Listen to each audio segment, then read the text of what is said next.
Hello, my friends, and welcome. I just wanted to say hi, really, and we're coming into a powerful new moon time. And if you're like me, you might be having some feels about it, maybe even things that live in the deepest places in you are being touched. I know they are for me, and some of those things may date back generations, millennia, even, if we're part of a particular cultural group or a social group, a collective, having a collective experience, me being in a female body, for example, I actually am in touch with some things that feel timeless, not entirely timeless, because there was a time, and I'll call it pre-patriarchal time, when I think what is being touched in me was not part of the lived experience of being in a female body, in a body born with a uterus and the capacity to give life. So I'm just going to name that and offer that. And one of the things that I'm aware of being touched in me right now has to do with value. What about me is valuable? What brings value into this world that we share? And I've been rubbing up against it in so many different contexts, getting triggered by the tiniest, subtlest things showing up in my environment through people's words or presences or what they're embodying that just touches in me this place and feeling of or question around my own inherent value. And so it's an opportunity, ultimately. And in the moment when that happens, there's great suffering attached. There's a big pain attached.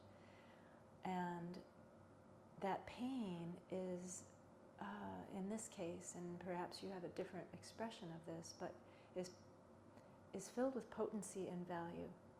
Because just underneath the surface of that pain is something that's more true. So however that's showing up for you, if it's showing up for you, I just wanted to connect about that because it's real. It's kind of real. We're in some big times, and we can feel those big times in some very personal ways. And yeah, I guess I kind of want to bring in something that's been helping me right now, and that is making contact with a source of compassion that in a sense feels greater than my own capacity to offer compassion to myself. And that for me has come into making contact with green Tara. And I don't know if you're familiar with green Tara.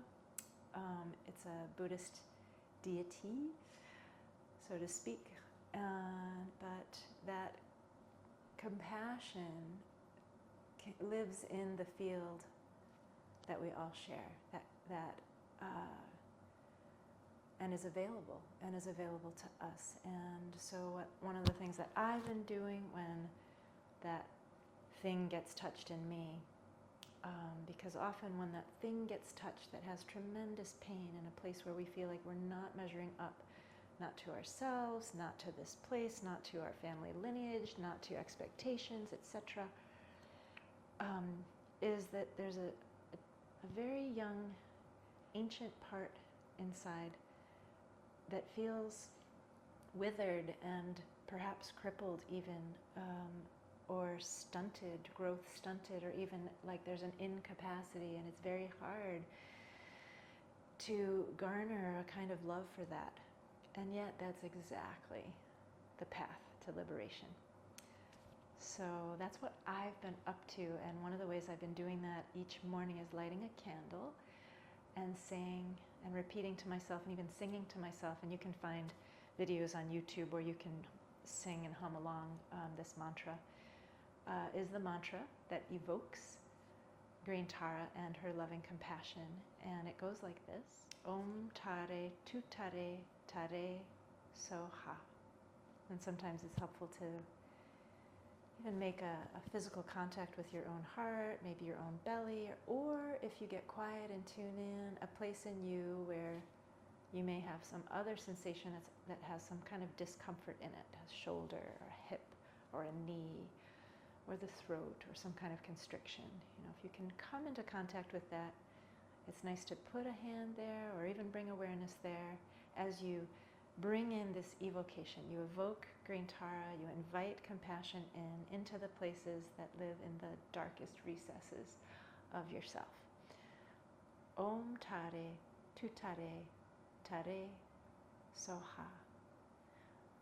Om Tare Tutare Tare Soha. Om Tare Tutare Tare Soha. Om Tare Tutare Tare Soha. Om Tare Tutare Tare Soha. Blessings.